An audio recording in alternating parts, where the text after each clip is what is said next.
GM. GM. Today's lesson is about thinking differently. So, I can't remember where I heard it first, but it was something that always stayed with me. And it was a trader who was asked, what do you do to be successful? It was probably one of the Market Wizards books, but I think it might have just been an interview I saw with a trader who was, profitable, successful trader. And the interviewer asked them, so what is it you do that's different? Like, why are you profitable and so many are not? And what the interviewer was asking was trying to understand the mind of somebody who wins, somebody who's profitable. And he thought that the person was going to say, oh, well, I do this, X, Y, Z, I do these special secret techniques. And what the guy said was, I don't know. I don't know what makes a winning trader. And the guy was, well, what does that mean? Like, you're a winning trader.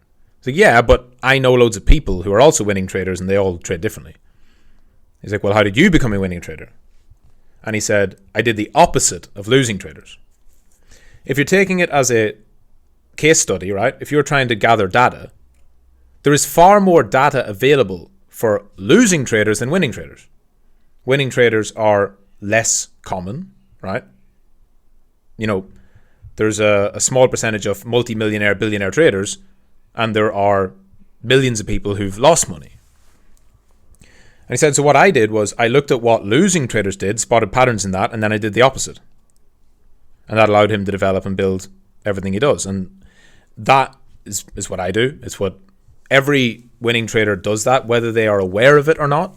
Sometimes they're not aware of it. But you can actually just choose to study it in that sense. And the best way is to study yourself. That's why a journal is so important, keeping track of your notes and your thoughts. Because especially when you start in the market, you're not special, you're not different. And that's your biggest strength. Your natural reaction, your emotional reaction, your gut instinct will be the same as the 90% who lose that they always talk about. And so when you feel that overwhelming urge to panic and sell, don't sell. When you feel that overwhelming urge to buy because it looks like it's going to keep pumping, don't buy. You have to fight those natural urges. Because that's where bad traders take the bad decision and wreck themselves. And the way you can look at this in several different ways, but that's the best and the most simple as a starting point, is to think, why study the winners? Because winners are all different. The framework I have designed, it's actually interesting if you think about bootcamp. The framework I have designed is not, I didn't go and interview my 10 best friends who are millionaire traders, because I know that all of them trade differently. I actually designed bootcamp from my own experience and said that whenever I first started, what were all the mistakes I made? What were all the things I did wrong in my first 2 years? And I said, I didn't have a plan, didn't have good habits, didn't have a process, didn't use systems, didn't backtest, didn't small stakes trade, didn't scale it up slowly. And that was all that became the basis of bootcamp. And that's why bootcamp will take you automatically towards being someone who can be a profitable trader, because it's designed to cut out all the bad things that losing traders do, whether consciously or unconsciously. And that's why I get questions occasionally. Someone will say, when do we start live trading? Or when can I size up? Or can I take more trades? Or can I do this? Or can I do that? Or can I skip days? Can I skip bootcamp? Can I go faster? And I say, no. Either follow it or don't. The reason is because when those questions come in, I know that question is coming from a perspective of somebody who would lose. Because it's the natural reaction to want to go faster, to bet more, to size up, to skip it, to get faster, to go through it quicker, to miss lessons. I don't need that, or that part doesn't matter. I'm not going to follow the path. It will guide you to where you want to be. And when you're thinking about it for yourself as a trader and how you can make better decisions, it's about being very conscious of where you're at, conscious of what you're thinking and why you're thinking it. Your brain will tell you that this system, it doesn't have enough trades. I did my 100 back tests and it took me, 2 years on the charts in replay mode to do this. I can't wait 2 years to do 100 trades. Why can't you? Because the people who win would happily wait 2 years for 100 trades. Imagine, right? Imagine you had a system that would take 2 years for 100 trades, but it's massively profitable, and it would grow your portfolio by 5x. If you knew that, you'd have no problem taking them, right?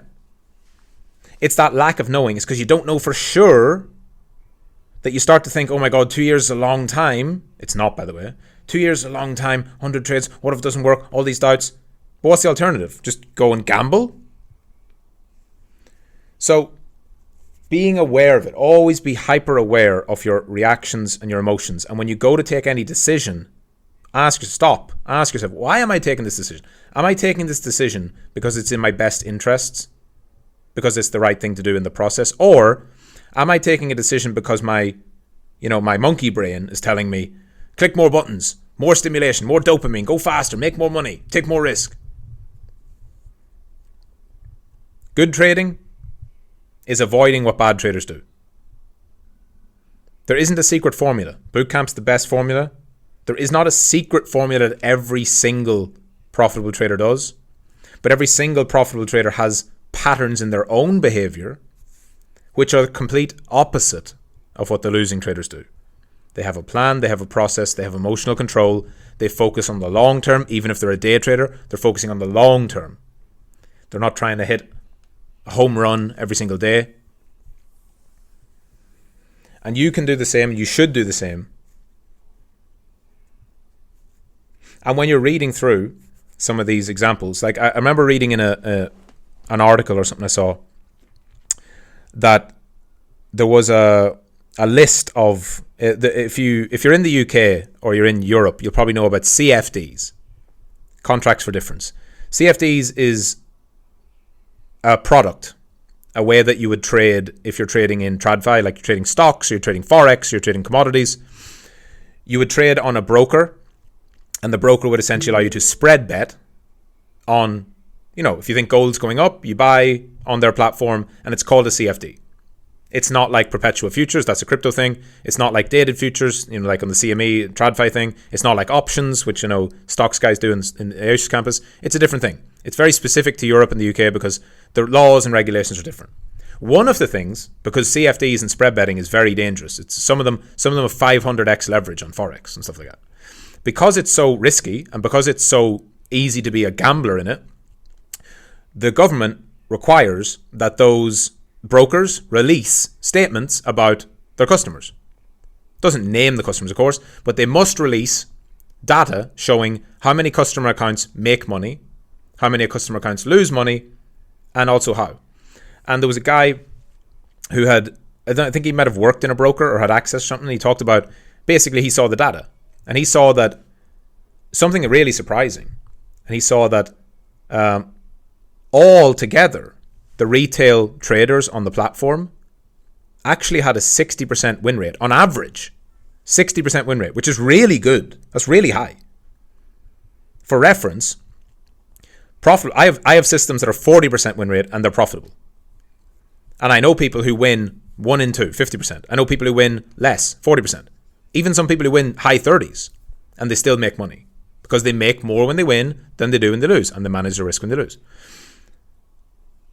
And the guy, I remember the article, the guy couldn't believe it. He's like, I would have thought, these retail traders have a super low win rate. They lose all the time. But there was another part of the data, which was the returns. And what he saw then, because obviously these retail traders lose, even when they have a high win rate. They lost because their average loss was twice as big as their average win. It's the complete opposite of what you guys are trying to do and what I recommend you do.